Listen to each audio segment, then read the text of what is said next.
As a political fascist, I believe in a regulated market. How does a proponent of the free market justify the free market when it has been shown mass man is easily swayed by his desires, primitive urges, and passions? Top that off with the reality of corporations' willingness to take advantage of that fundamental reality, no matter the cost to society or civilization. That's from Cultured Thug. Well, hello, Cultured Thug. How are you doing tonight? I'm doing fine, Stefan. How are you doing? I'm well, thank you. I'm well. All right. Do you mind if we start with just a few definitions? Yeah, let's go. All right. You say you're a political fascist. Yes. Okay, so could you please define for me fascism? Oh, thank you for asking, because there's so much confusion. There's trust been me, numerous... as a guy who's been called an anarchist and used that word to describe myself, I know what term confusion can lead to. Yes, and then you hear Obama's a fascist, Trump's a fascist, so everything gets confusing. Well, basically, fascism is a nationally organic philosophy, and there's been numerous fascist parties through numerous countries. Of course, the most famously known Germany, or infamously known Germany and Italy.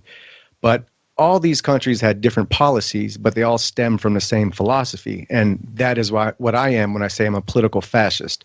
I also believe in the same philosophy that is a launching ground that each individual party creates their own policies from. And that is, of course, a belief, the collectivist belief, and united we are stronger. And in the sense of America, where I am as an American, that'd be our nationalism. And then also a person of the belief of a common good.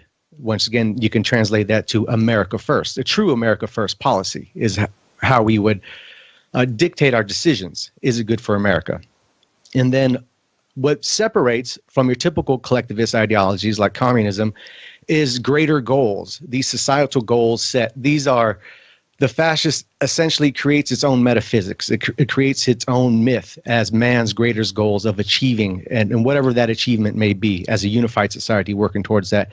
And lastly is to achieve that, to have, let's say we're putting space stations on Mars, whatever this greater goal is, to achieve that, you need to have the most qualified individuals for that. So there's a belief in building up the self and the society. So that's, and this is where we come into our free markets, because I think, you might disagree, but I think man is very adaptable to his climate, and especially when, if a lot of positive information is being put out there, you're more likely to have a mass of people who are more positive, who are more healthy, physically, spiritually, mentally. If a lot of negativity is out there, a lot of Big Macs and pornography, etc., your masses will come to represent that as well. And I think we see that playing out today in America. So these four fundamental beliefs are what make the fascist. Then the policies from there, each country, they kind of do what's culturally, organically stems from them, how they think is the best way to achieve these 4 points. So that's what I say when I'm a fascist. That's what I mean. Okay, just make sure I can give me the skinny on the 4 points again, so I can address them if you can. Nationalism, the common good, greater goals, self-improvement, meritocracy, meritocracy. Right. So a lot of these would be personal goals as well, right? They're all intertwined, yes. Right. So I assume by fascism you're referring to a political philosophy rather than a philosophy of macho self-improvement. So how does the state work in this environment or philosophy? Okay, well, how it's played out is, first you have your nationalization of education. You have your nationalization of healthcare. These things, as far as meritocracy, improving the person, you want each person who deserves to go to university, going to that university based off their merit, not of the wealth they're born into, not because of breaks they've had in life or etc. Because typically, if you want to go to a decent university in this country, you have to go into debt to go into these universities. The fascistic mindset thinks it's crazy to put your own citizens in debt who just desire education. So it's based more off this meritocracy. This helps build the individual. And of course you have... Hang on. I'm sorry. I'm just a little confused here. So a meritocracy and competition and excellence is really important, but then if the government takes over education and particularly higher education, doesn't it turn into a post office style shit show after that? I mean, if meritocracy is really important, shouldn't you want to privatize as much as possible so ruthless competition produces as much excellence as humanly possible? You want competition, but you want it in the truest sense. You want it off someone's merit. So you're not getting that when you have these private schools that charge a lot of money. The meritocracy is based off of how much money you have or how much money you're willing to go in debt. That's not true meritocracy. The true meritocracy is if the person who grew up poor, lower middle class, but is highly intelligent or highly motivated and has the ability to go to these universities, that they have the ability to be allowed to go to these universities. So to me, that's the true meritocracy. This meritocracy today is a meritocracy of money, essentially. And you can romanticize and say that it's not, but typically, if you're coming from the lower classes, even if you want to go to a decent university, A, you go into debt, B, you're working while you're going to college, so you already started at a disadvantage. So to me, that's not a true meritocracy. That's a money meritocracy. So yeah, I do believe in meritocracy. That's why I do believe that there should be a level playing field, not equal results, of course, but true equal opportunity. Why? I'm sorry, but why on earth would college and university be something you would need to do or have in the future? I mean, if somebody's really smart, they're going to do well no matter what. This is very well borne out in endless studies in psychology and sociology. High IQ people do really, really well. What I think, and I was just talking to Jordan Peterson today about this. If you combine just a couple of simple metrics, and the two that are most important is IQ and the psychological trait called conscientiousness. The basic, detail-oriented, shows up for work, finishes what they start, good word, like they keep their promises and so on. If you combine IQ and conscientiousness, both of which can be tested in a single day, one day, it's very significant it's the most significant combination of predictors into somebody's life outcomes. So if you want to figure out who's excellent, who's competent, who's great at stuff, then you could just combine these two tests. And then the person would, like right now, because it's mostly illegal or at least severely frowned upon to test employees' IQ before you hire them, because minorities, blacks and Hispanics don't do as well on those tests. So right now, businesses need smart people, but they can't do an IQ test and they can't do other psych tests like conscientiousness and so on. And so they have to have this massive, giant, ridiculous, expensive government program called university just to figure out who's got an IQ of 110 or 115 or above, or at least used to. I don't even know if that's the case anymore. So if we're talking about meritocracy and we're talking about efficiency, and I assume that efficiency has some value in what you're talking about, why on earth would we focus so much on like a 4-year college degree and 12 years of government education and so on? And that's my first point. The second point is, government has been running education for the past 150 years or more in the West, and you complain that the masses of people are, dumb and easily manipulated and controlled and so on. So I'm not sure how more government education is going to solve a problem that must, at least to some degree, have been produced by existing government control of education. Well, your last point first. That's kind of like saying the gun is responsible for killing the person. It's the person. Government's a tool. So the people... Oh, no. Yes. You cannot compare human beings with their own self-interest, self-motivations, response to incentives, and free will with an inanimate object called a gun. Come on. No, you're saying since you desire government and things are the way they are, you should be happy you have your government oversight. And I'm saying, no, you're saying... What? You're trying to attribute... What did I say? You're trying to attribute... You're saying, you're saying the masses are dumb, which I'm not saying. I'm just pointing out what... No. You're complaining that the masses are too easy to control and too easy to manipulate. And I'm saying, government has been running both lower and higher education for 150 years all over the Western world and in other places. And I assume you think this is a common problem, a problem common to the Western world.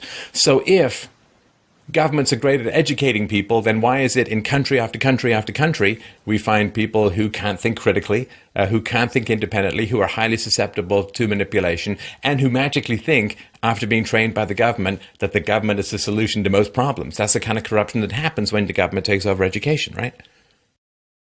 That's the kind of corruption that happens when the modern day system takes over education. It's not, once again, government's a tool. Government's a tool used by man to move man forward. No, government is man. It is not a tool used by man. It's not a plow. Government is a tool. It's not a knife. Government is man. Government is men and women and voters and special interest groups and a military-industrial complex and welfare dependency. The government is human beings. It's not a tool. It's a Yeah. You know what I mean? It's not a Swiss Army knife. It's a whole mean. human conglomeration. That's still a tool. No matter how you want to say it, it's you're blaming government itself. What I'm telling you is it's not government itself. It's not the function of government. It's not the identity of government that itself is to blame. It's the people behind the government today. It's the people running the government today. It's the sociopaths. Thanks to the system we have today, where your government is going to be better. Your control of government, the people you put in charge of government, they will not be corruptible. They're going to be perfect. They're going to be completely honorable. They're never going to fall sway to the temptations of power. You're going to give people this ring. You're going to give people this power, but your people are going to handle it perfectly. Is that the argument? Well, now you're exaggerating as you do, but no. What I'm saying is people, because what are people motivated to? What are politicians motivated by today?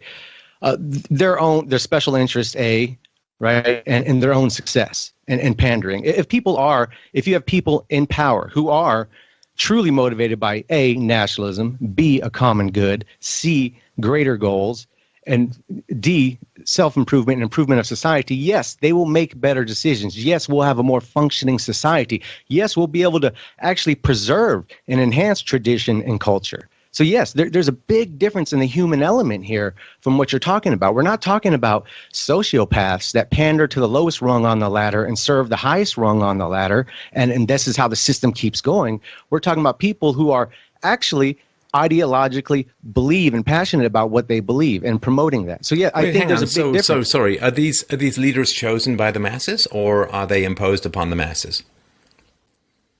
A leader is always chosen by the masses, not in your democratic way of voting, but they the masses attract that you consider to be not too smart and easily susceptible to manipulation, somehow these masses are going to choose these godlike philosopher kings immune to the temptations of power and corruption and so on. How is it that you get these perfect leaders out of the impulses and votes of the masses you consider to be uncultivated?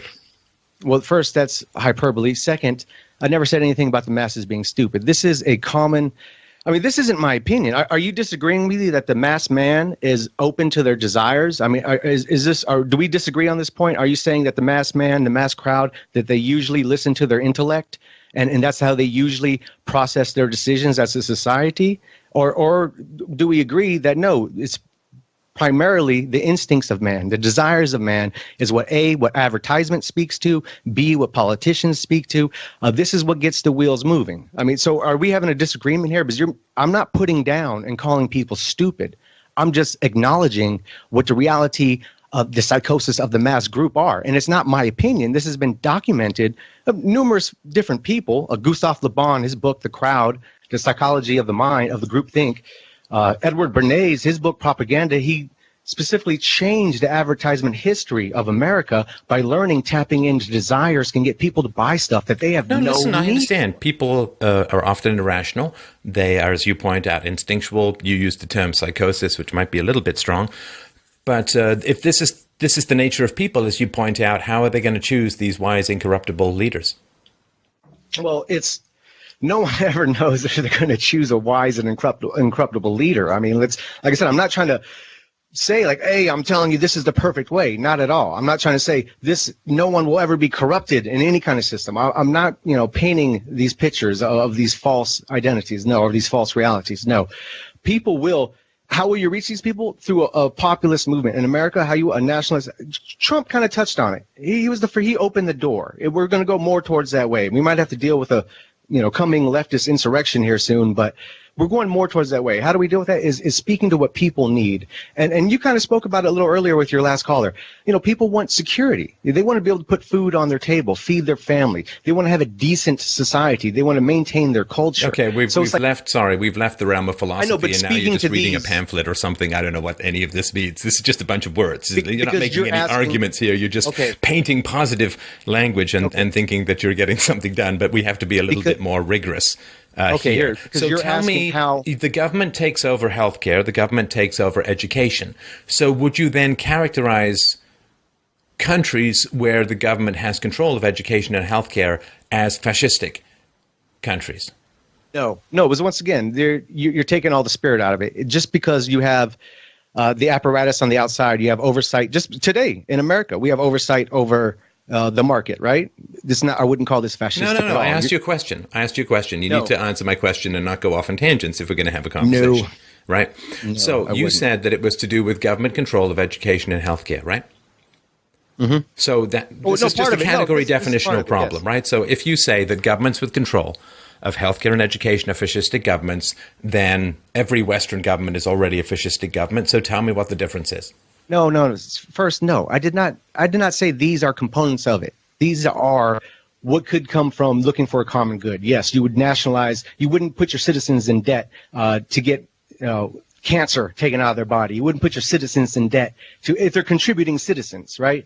So that's not a tenet. The free market doesn't put citizens in debt when they get cancer. And I'm not sure what you're talking about here. I don't know what you're talking about. I don't know why you're coming back to... Well, because everybody knows that you have a risk of getting cancer and you have a risk of getting sick, so you take out insurance. And in a free market, insurance is very cheap, and you take out insurance for these kinds of very rare but expensive problems in healthcare. Or if you don't take out insurance, you save your money so that you can pay for things. I'm not sure how cancer automatically means debt. I don't quite follow that. Well, because you're going into, because anyone has to deal with cancer, the money you're paying for it, first off. I mean, I remember specifically for something much less than cancer, spending in the hospital for 2 days and ended up a $20,000 bill for basically laying in bed for 2 days. Yeah, but that's nothing to do with the free market. America has very little to do with the free market with regards to healthcare. We don't have to get into that discussion. With regards to free market and healthcare, then you have processed meats, which have been linked to cancer, and you have a market that doesn't care because the free market only cares about accumulating capital. There's no ethical incentive to the free market. There's no cultural incentive to the free market. There's no national. Hang on. There's no ethical incentive to the free market. I mean, you rattle these things off like they're just 2 and 2 make 4, and the world is a sphere, and there's no ethical dimensions to the free market. Where's your ethical? Okay, where's your ethical? Where's your ethical incentive to the free market? Have you ever run a business? No. So where are you getting your sense of business from if you've never done it?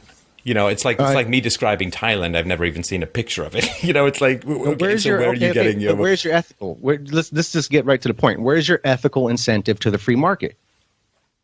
If the market's only about accumulating capital, that's all it's about. There's nothing else attached to it. The free market is soulless and is about accumulating capital. No human element to it at all. So where's your incentive? Because I'll tell you what sells in this country, and it's the junk food, right? It's the pornography. It's everything. The proof's in the pudding, as they say. So where's this incentive? Like if you actually had corporations caring about its citizens, they wouldn't be pushing forth food that's been linked to cancer to their people. They wouldn't be pushing forth sex in every advertisement to pull on people's primitive urges. So where's this incentive to have any kind of ethical restraint in the free market when at its root, it's simply about accumulating capital. There's no loyalty to anything except accumulating capital. So right. How do you accumulate capital in a free market? Getting people to buy stuff, whatever you're selling. Okay, excellent. So you have to get people to buy stuff. So you have to advertise, and you have to get people interested in your product. And then usually you'll have to get them to try it. Now, if the people don't like the product, or if you're dishonest about your product, right? If you say, here's a bar that's sugar-free, some power bar, and it's sugar-free, right?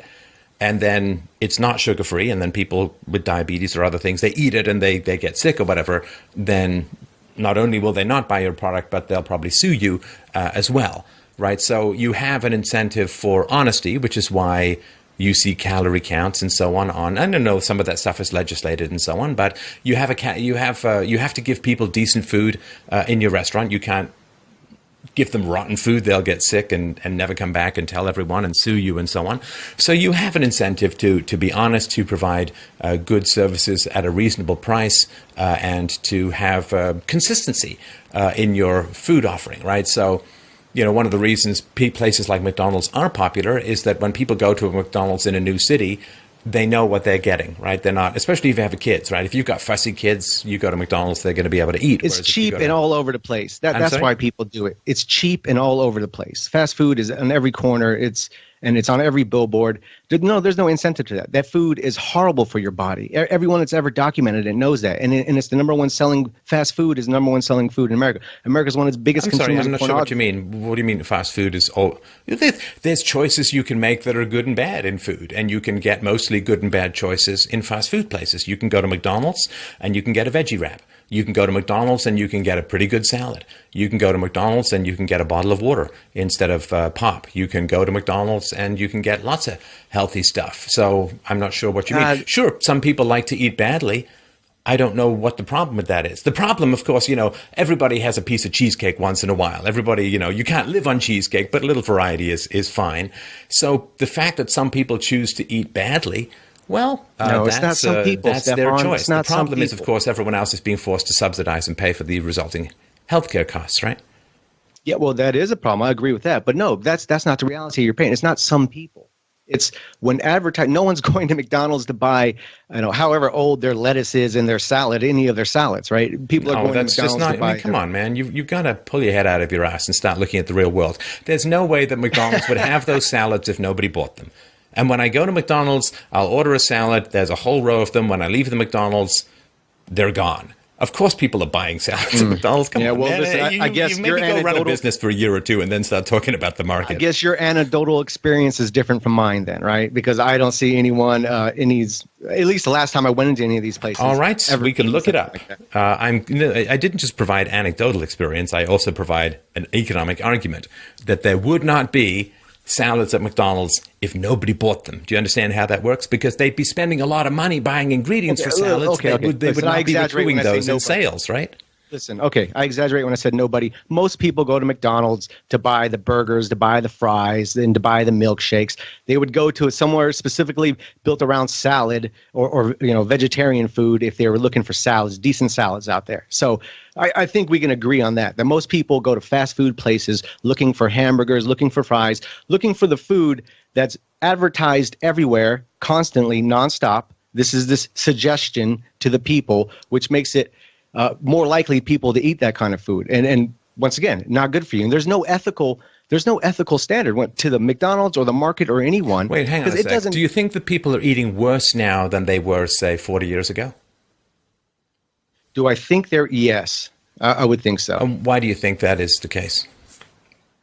Like I said, I think the abundance of the fast food. I think the abundance of the processed there was fast food. Many years ago, there was fast food. We've gotten away. And this is important. 40 years. I think we've gotten away from the natural diet too much. I think everything has become too processed. I think 40 years ago, I mean, it's kind of close to when all the fast food craze kind of started. Maybe if we push it back 60 years, people had more of a natural diet, more to their local area. But that's kind of changed. And there's a lot of things to blame, definitely with the growth of the cities and the mass industrialization and growth of the population. All these things, account to it. But yeah, I would definitely say our health, at least looking at, diseases, obesity, premature death, looking at these things, yeah, I would say I would think we're in a worse state now of eating and health consciousness than we were 40, 50, 60 years ago. And the government is much bigger than it was 50 or 60 years ago. The government has a lot more power and control over people's lives and their health care and their insurance policies. And of course, the government has been, I think, heavily influenced and lobbied by food groups to place not the healthiest food combinations at the top of, the food pyramid and all that kind of stuff. So I don't think it's a lack of state power. And the other thing too, of course, is that, hang on a sec.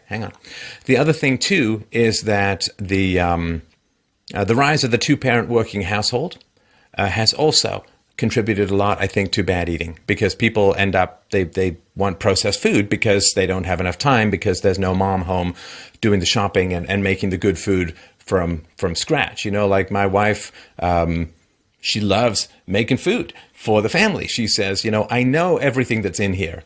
There's nothing in here I can't pronounce. There's nothing in here that's had it survive a trip from some warehouse in the mountaintop in Chile or something like that, right? So this, the old story about how this went, right? That there was this massive anti-fat campaign, which led to the substitution of sugar. There were high taxes on sugar, which led to the substitution of high fructose corn syrup into the modern diet. And of course, because packaged food is less tasty than natural food, you end up having to add a lot of crap to it, preservatives and flavor enhancers, and often sugar. It's just everywhere. It's like this snow blizzard in the grocery store. And a lot of this is because we have this crazy two-parent working household system, because taxes are so high now that if you want a middle-class income, most people have to have two people working. And so, I agree with you that I think, obesity rates are certainly way up from where they used to be. Also, multiculturalism has destroyed the cohesiveness and security within neighborhoods, so kids stay home a lot more rather than running around outside. And video games too, add that in there too. When any criticism you have about government today, I agree with you on, okay? There's a lot we agree with. But the difference is where I'm saying, no, I don't say scrap government. I say we can have a functional and good, positive government. You believe that that's not possible at all. So, but I wonder, back to the original question, and I was trying to make a point of how do, you said these, these people that are easily, susceptible to their lower instincts, how can they elect a decent person or back a decent person? Is the person that speaks to their desires in a positive way. People are earning for that. But to go completely back to the message, I would say you seem like very dogmatic on the topic of the free market. Where it's not an argument. See, exactly. Well, no, this is what I'm saying. This, you might say that's not an argument, but to me it just seems... No, it's not. Calling it dogmatic is not an argument. Okay, well, here's why. Because to me, rules, guidelines, ethical, cultural, national guidelines set to the market. The economy should serve man, right? It's not this mythical creature that we all follow and let us lead. It's not Prometheus giving us fire. No, but the market does serve man, because you can't sell something to someone who doesn't want to buy it. So the question is, if you're right about people's tastes are base and corrupted, the question is why? Well, I think that there's a number of answers to that. A lack of critical thinking, a lack of religion, or at least the moral ethics, absolutes that religion used to provide, that philosophy is yet to provide. I'm working as hard as I can, but I can't do it alone. Let me finish my point. So the question is, why are people's desires so debased? Well, because there's a lot of easy crap out there that people can get, that the consequences of which are shielded from them, like they can get fat and then the government will just pay for their health care or whatever. And also because people are lost, they're adrift. I agree with you as far as this goes. We don't have any higher purpose other than often our next meal or our next one-night stand or our next whatever it is we use to satisfy our senses in the moment. And that is a terrible thing. And I think that has resulted from expansion of government power. People used to be worried about being a single mom because it was a disgrace and because it was expensive and because there was no provider, so the parents would have to pay for the upbringing of the kid, of their kid's kid. The grandparents would have to pay. So, the welfare state, a variety of other things have just taken away the negative consequences of people, and we have a really dumbed down curriculum for a variety of reasons. Like, there are way too many women teaching in primary school. There are not enough male role models, not enough male rigor. Women are great cheerleaders for the young, but they don't often have the same ability to impose the kind of stricter standards that men can, which children need. And we have all of these weirdly perverse incentives that has coarsened and debased the population as a whole. And of course, the government loves it. If you're only thinking about your next meal or your next bang or whatever it is, rather than thinking about larger or more important issues. So I think that a lot of the debasement of what's been going on in the population is the result of expanded government power. So for you to say, don't worry, we'll use this power in the positive way, if you're talking about, obviously, I know people talk about Mussolini and Hitler, who actually, Mussolini started out as an out-and-out Marxist, and Hitler always referred to himself as a socialist and hated capitalism, he divided capitalism into two, like productive capitalism, which was making stuff, which he didn't mind as much, and then there was finance capitalism, which is usury, speculation, all this kind of stuff. And you can see this, like the The Democrats still talk about this. Wall Street is the problem. It's the finance capitalism. They just don't like saying Jews, I guess. But it's the finance capitalism that is the big issue. But if you look at the platforms of Mussolini and Hitler, it's full on socialism. I'm not sure where the fascism element comes into it. I mean, certainly Mussolini said that socialism is better achieved within a single nation state, within Italy. And so he confined it to the nation state. Hitler was more around the Aryan race and so on. But it's socialism with a different collective. So I think you left out the most important part of why people have these urges and its evolution. It was our sex drive to reproduce and to recreate was a huge drive in us to keep the species going. Our desire for food, mankind would, go weeks maybe without food until the next hunt. So now all these things are in abundance. So it taps into our primitive self, and it's very hard to control that for most people. And yes, there's a small percentage of society can and does control that. But the large percentage of society doesn't. I think this is more than government and everything else you just went on about. I think it has more to do with tapping into in advertisement. Once again, Edward Bernays, his book Propaganda and this man is. Are you familiar with Edward Bernays? Yeah, wasn't he Freud's nephew? Yes. But the question is, why are people so susceptible to propaganda? Because they've not been taught how to think. Because they've not been taught how to reason. Because they've not been taught how to identify it's not a negative sophistry. thing. Once again, propaganda, dare I say it, it would drive you crazy again. It's just a tool. It's who's wielding the propaganda. Propaganda in itself is not a negative thing. It's just a repetitive message that you're trying to convince. No, propaganda is a terrible thing. Propaganda is a terrible thing. You're a propaganda for the free market. I mean, it's the same thing. What? You have repetitive messages over and over again about the free market. So you haven't understood anything that I have been saying as an argument with reason and evidence. For you, it's just you battling your narrative against my narrative. There's no possible way that we can bridge the gap based on reason and evidence. Our definitions of propaganda is different, is what it is. I'm not saying if your definition of propaganda includes philosophy, then you have the wrong definition of propaganda. It's the opposite of philosophy. My definition of truth is falsehood. Yes. Well, no, it's not really that way at all. Propaganda is a tool of getting information out there. Okay, it's not in itself a negative thing. You can call it positive or negative or whatever, depending on the message you hear. Propaganda is a way of getting information out there, a way of convincing people of something. Doesn't mean what you're trying to convince them of is wrong. No, I don't care what the content is. It's the methodology that's the problem. Right? Well, it's the methodology of getting people to believe stuff without reason and evidence. Then you have to appeal to their baser natures, or you have to appeal to their fear or their greed or their hatred or their resentment or whatever it is. You have to emotionally manipulate people into doing what you want if they don't know how to think and you want them to do something. So another reason why the masses are so susceptible at the moment is they've not been taught how to think. And the reason they haven't been taught how to think is because the government's in control of the education, and the government doesn't want people who think. And that damn well isn't going to be different in any system that you propose where the government controls the education. Well, that's where you're wrong. Once again, we see the example in Germany. You brought it up. I mean, the reason we went to space is why? Not because of capitalists, because we took these national socialists from Germany, as Russia took some of their greatest minds as well, and then we use them to help us get to the moon and all of this stuff. So obviously, these people were being taught pretty damn well. What the fuck does getting to space have to do with anything? What the fuck do I care about getting to space if that means the government controls education? What the hell do I care if 12 people go into space if that means my daughter grows up with $250,000 of debt on her head? What the fuck do I care about going to space? What does this have to do with anything? Why would she grow up with debt? What are you even talking about now? Why are you talking about going to the moon, which was a massively expensive government program? I'm talking about people from a nationalist, fascist country had a high education and very intelligent people, so much so that all the communist and B, the capitalist countries had to take their scientists and use them, to accomplish things. So to use the argument that German people have a very high spatial reasoning IQ. German people have a very high IQ as a whole, a little bit above, I think, the average even in Europe.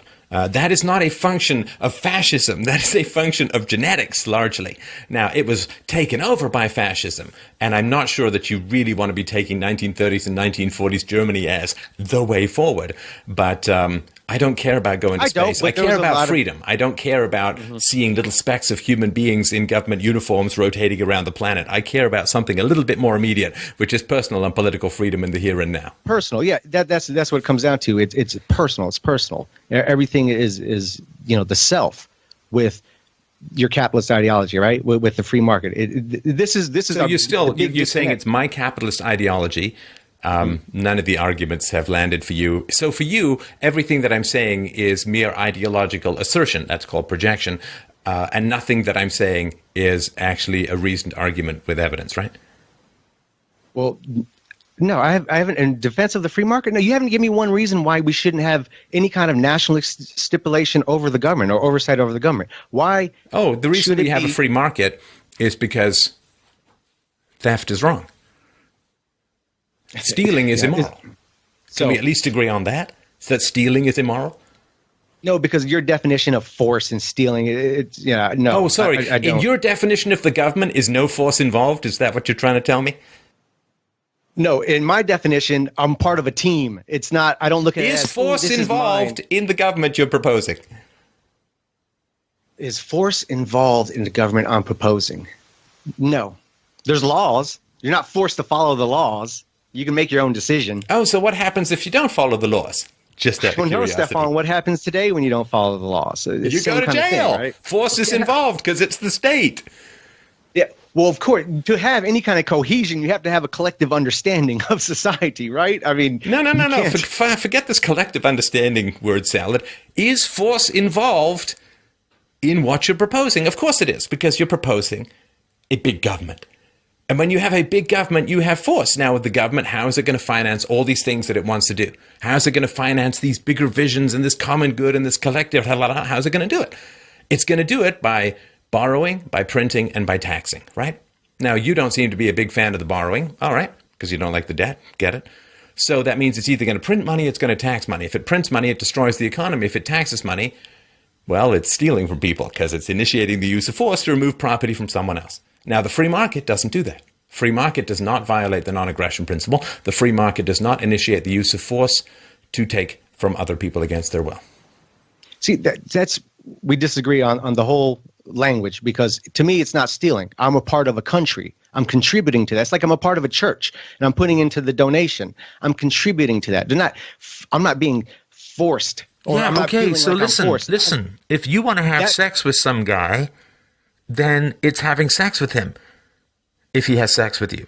If I don't want to have sex with the guy and he has sex with me, it's rape. The fact that you want to do it doesn't make it right. You understand? Oh, no, but then you shouldn't be in the country to enjoy any of the benefits of it, right? You make your choice there. That's where the line is drawn. So you're saying, I want to be a part of this country, but I don't want to contribute to it. I just want to do what's best for me, and I don't care about contribute to it. I have started businesses. I have hired tons of people. I'm contributing intellectually. I'm contributing morally. I contributed artistically from a business standpoint. What does it mean to say the only way I can contribute to the country is handing over money at the point of a gun to the state? Because if we're talking about having, in this fascistic society where you have a nationalized healthcare and a nationalized education system, obviously you're going to have to put into it too to reap the benefits of it. So if you're not willing to, then you shouldn't enjoy the benefits of it. Then you're making your own decisions. That's the thing. Here's the thing. I don't like socialized medicine. I don't want to contribute to it. So I'm more than happy to not take the benefits of socialized medicine, because I know those benefits, at least to me, proved almost fatal. So I'm fine with that. Just give me the freedom to not be forced to participate in this scheme of yours, and we'll part as friends. Yeah, I don't see. Well, theoretically, that can be accomplished, right? Fantastic. So I don't have to participate in funding or being a part of the socialist medicine system or the socialist educational system. Fantastic. Then it's an optional thing for people to sign up to. I'm allowed my free will. I'm allowed my options. I'm allowed my ethics. I'm allowed my conscience. I'm allowed my choice. That's great. That's a possibility. I don't know how that would work out in the long term in reality for people. How would you have people living in a country, some contributing and then some not? I don't know how that would work out. But back to the original point. So the free market, now you can so we grow corn in America, let's say, and you have these American farmers, American companies growing corn. You can also get corn from Mexico. So a company decides, I'm going to get corn from Mexico cheaper and bring that corn in now, and I can undersell the American corn competition and make my business bigger and eventually grow a corn monopoly. So a little oversight, a little nationalistic oversight of the market would say, hey, listen, we got plenty of corn. We have plenty of corn farmers. We have a lot of American jobs through corn. So guess what? You can't get corn from Mexico for cheaper. You can't import that. So to you, what is like the big crime with that? Why does that seem like having any that? Because two human beings on the planet want to have a voluntary transaction, right? So two people on the planet, one guy wants to buy corn, another guy wants to sell corn. They're not harming anyone. They're not defrauding each other. They're not stealing. They're not setting fire to anyone. They're not kidnapping anyone. But they are harming. Hang on. They are Hang on. Two people in the world want to have a voluntary economic transaction to mutual benefit.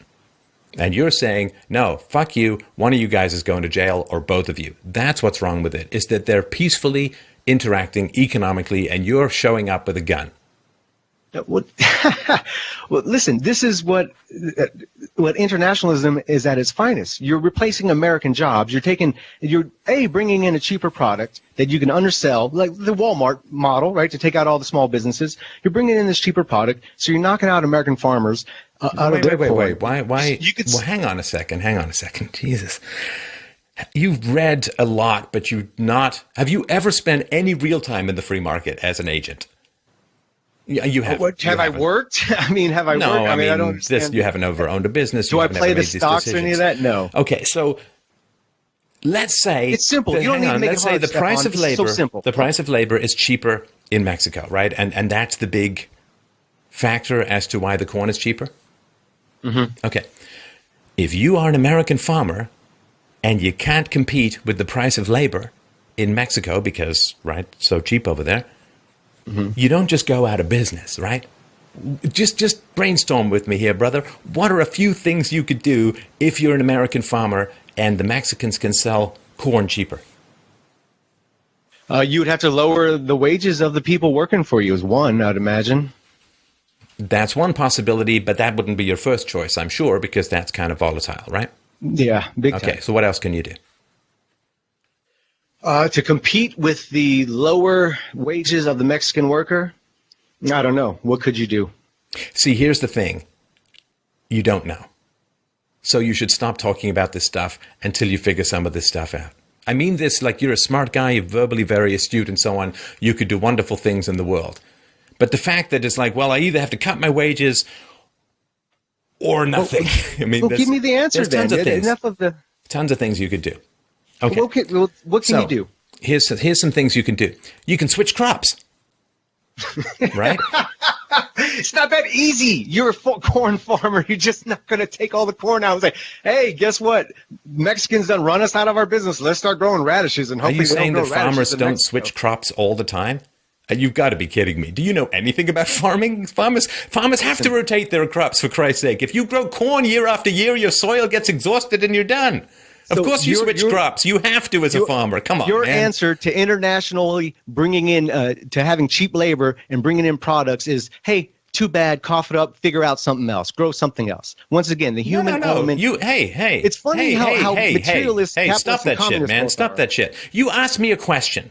Okay? You asked me a question. You said, what else could you do other than lower the wages? I'm sorry. You're right. I gave you an answer. Don't be a douche about it, okay? Okay, you're right. All right. I did. Don't just stop mocking me when you, what do you, Google? Christ. I know. You know? You're right. All right. Okay, I'm sorry. It just seemed like a crazy answer, but it's not a crazy answer. Farmers switch crops all the time. In fact, farmers have to leave fields lying fallow, right? Because the soil gets exhausted. Okay.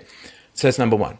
And listen, if you don't think farmers switch crops, you should see what happens when they started subsidizing corn in order to get ethanol. Farmers switch crops to corn all the time, right? There's corn in Idaho. This is why you have to talk about corn in Idaho all the time, right? So farmers, they switch crops all the time. That's I'm not saying they don't switch crops. I'm saying your answer saying, hey, they just have to switch that's what I'm saying. You're completely lacking any nationalist tendencies in you. Like everything is. Yeah. No, but what I'm saying is they can switch. There's one other option. That's one option. Okay, well, here's another option. What's an option that preserves any kind of American job or that preserves any kind of function of Americanism over just importing cheap materials? Like, give me that kind of option. Wait a second. That's what I'm looking. Hang on. Are you saying that change is bad? I guess it would depend on what kind of change you're talking about. I have no idea. That's do you still use a rotary question. dial phone, or do you have a smartphone? Are you saying that somehow change is bad? No, what I'm saying is, yes, importing either cheap labor or cheap products from foreign countries that compete with American products, yes, that's bad for sure. Okay. As a nationalist, here's another that's option. bad. Here's another option. You can automate more. Right. So, for instance, Throw more people on board. let me give you an example. The cheapest labor was slave labor, right? Mm-hmm. I mean, was it? I mean, they had to feed them and house them. I mean, I don't. If you look at if it was not the cheapest, then nobody would have bought a slave. I mean, again, understand how the market works here. All right. I'm looking at minimum wage today, though, Stefan. And really, do you think? This is a serious question. Do you think like the minimum wage work? What is it? $7.50 today? Do you think? What do you think? Most workers in the 19th century lived on $1 a day in the West. But I'm saying for today, do you think okay, the minimum I'm not going to wage get work? slave labor was cheap. Okay. Okay, because you didn't have to pay them, right? I mean, when you have to feed them, you have to feed your workers either way. It's just because the food that you give, the money you give them, they use to buy food. So slave labor was cheap. Yep. But what slave labor did was it delayed automation. Right, because if you've just spent, like a slave cost about the same price as a car, roughly, $20,000 and $15,000.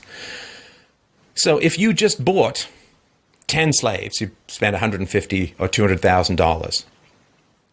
Then what was your incentive to introduce labor-saving devices and thus lower the value of your slaves? Well, zero. Right? This is one of the reasons why the ancient world, ancient Greece, ancient Rome, they knew about the steam engine, they knew about a whole bunch of cool things, but they never automated because they had so many slaves that the people who had the money bought the slaves, and therefore nobody wanted to automate this stuff. And so cheap labor in the form of slavery delayed automation. And so once slaves were freed, so to speak, more or less, then they started charging for wages, which meant a rational calculation could be made about the price of paying your slaves versus the price of investing in automation.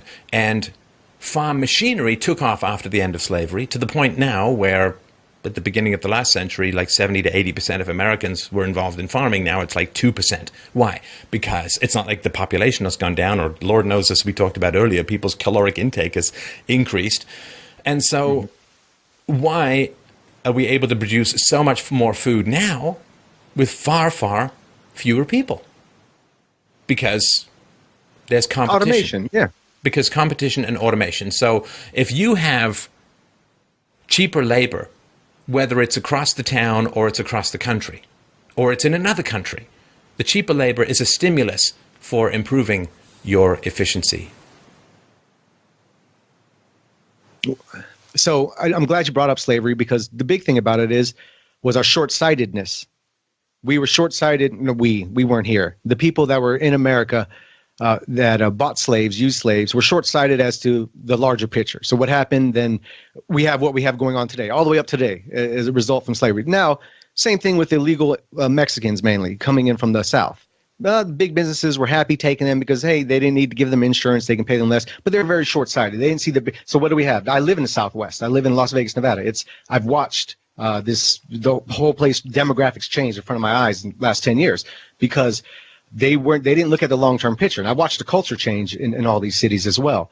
And same with automation now, because we can get the cheaper work, more efficient work.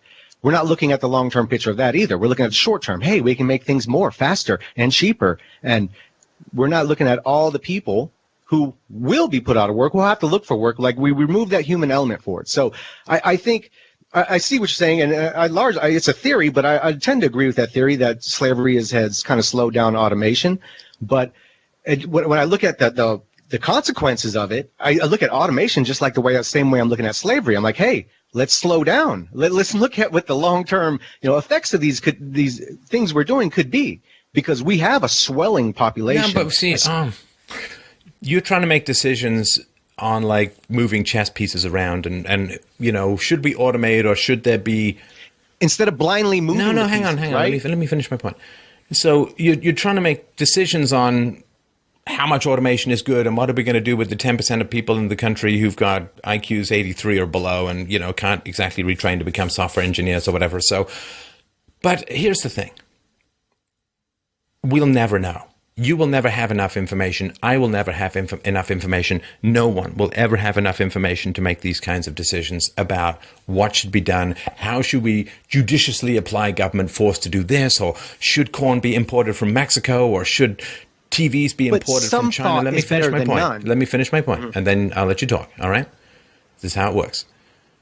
We will never have enough information because nobody knows.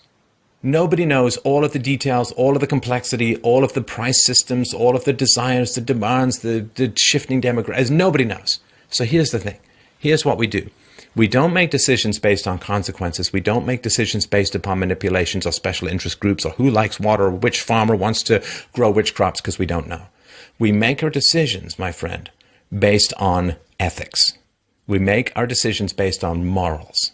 Now, I'm with you. As far as this illegal immigration goes, it is a disaster. It is a disaster primarily because of the welfare state. The problem is that the businesses are able to pay these immigrants, these illegal immigrants, so little because the costs are being socialized, right? The taxpayers are paying for the education of the kids and for when they show up at the emergency room and they need medical care, and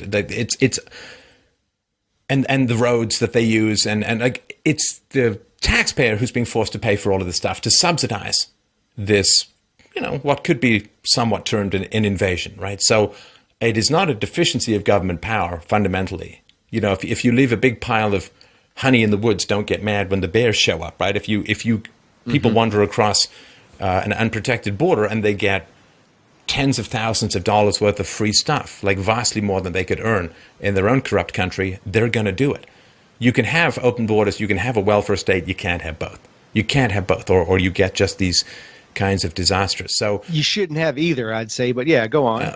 So we make decisions, ideally, this is a philosophy show, right? This is not a sort of applied political show, but we make decisions based upon ethics. And the initiation of force is immoral. The initiation of the use of force is wrong, whether it's against people's persons or against their property. Theft, assault, rape, murder, fundamentally immoral.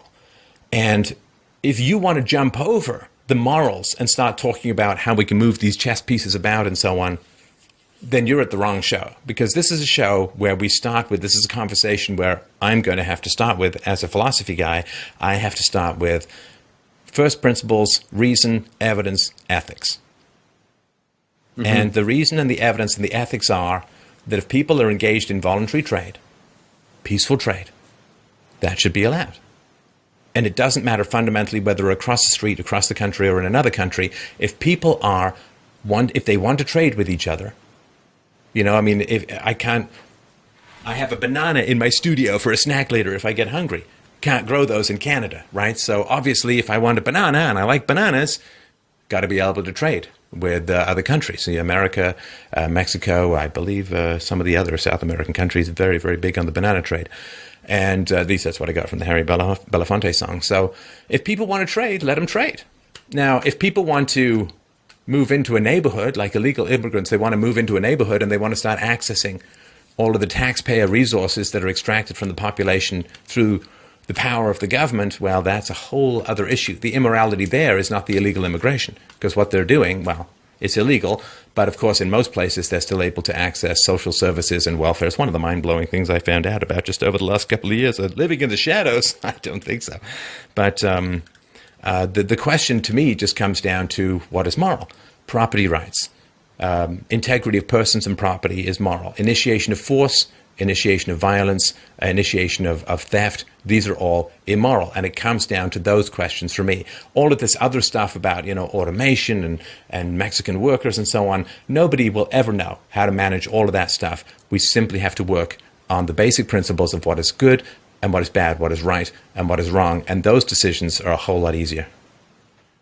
So what I would say first, because, you kind of change topic here and there. So I'm trying to remember at first with the conversation of automation, you have to have at least a conversation. is what I'm saying. I'm not saying we're going to know it all. We're going to know exactly the perfect plan. What I'm saying is we as a society have no conversations about any of these moves we're making in society, whether they're automation or whatever they are. There is no conversation. There is no thought on it. It just happens and goes and goes and goes. So I don't think that's a logical way to go about these things. I don't. I think it's more rational to have learned people, trusted people, to look at these things and discuss these things and see what are the pros and cons and go about it. So that's what I would say about the automation. But as far as the morals and ethics, it's what you're saying is your morals and ethics, because Wait, it's are you not saying that you think that violence is good or that theft is good? No, I don't. But I don't agree. Okay, so with then we share that. I don't agree with your Don't say definition. it's my ethics if you agree with me. But I don't agree with what you're calling theft, is what I'm saying. That's not theft. Like I said, once again, how I look at contributing to a functioning government is not theft to me. It's a part of the team, part of this culture, part of the civilization. I don't look at it in a negative sense, right? If everyone's contributing, Sure, you want to pay for it, but that's not the issue. The issue isn't whether you want to pay for it. The issue is whether you can force other people to pay for it and call yourself a good person. That's the line you draw in the sand. How do you have civilization at all if you have no line in the sand? If you don't tell people, listen, we as a culture, we as a people, we as a society demand this of you. If you want to be a citizen, be a brother, be a sister, this is what we demand of you. If you're not going to do that, then hey, guess what? You're not a citizen. You're not a part of the country. This is where we're failing too as a society, a civilization, as Western society. Every line we drew, we kept pushing back, and look at where we're at today. We can't even figure out what bathrooms to use anymore. So I believe you have to have, and no, I'm not advocate of force or violence, but I don't look at it. I understand the realities of life. Nothing has ever changed or happened without violence or force. Nothing. So these are realities I have to accept, and I have to be a little more Machiavellian about it for sure. And I think we all do. So I'm not going to admonish force in itself or violence in itself. No, because like I said, all of history has shown me how this country was created, how this country unified, all through violence, unfortunately. I mean, these are fundamental realities. I can't ignore them. So when I say your morals and whatnot, yes, I view the theft as different. I view society, we're on a precipice as a civilization. And if we don't draw hard lines and figure out how to unite with each other with all our little differences, like you and I may agree on 15 things, but there's 5 things we just at each other's throats.